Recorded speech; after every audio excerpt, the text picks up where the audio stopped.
You ask Tiger to calculate. This deals with finding the midpoint between 2 points. The midpoint between the 2 points is negative 26.54. Let's solve it step by step. Plot the 2 points and calculate the midpoint using the formula. The coordinates of point 1 are, x1 equals negative 16, y1 equals negative 78. The coordinates of point 2 are, x2 equals negative 37, y2 equals 86. PM represents the midpoint of the 2 points.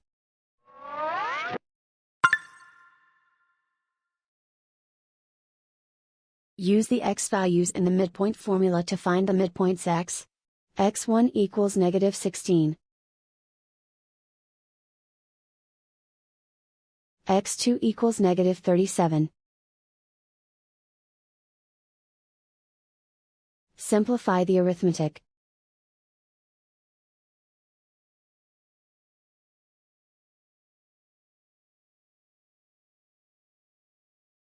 Use the y values in the midpoint formula to find the midpoints y.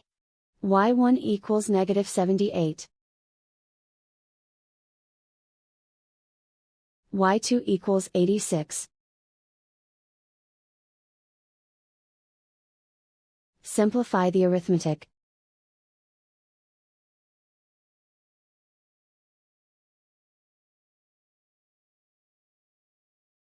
And so, the midpoint is negative 26.54.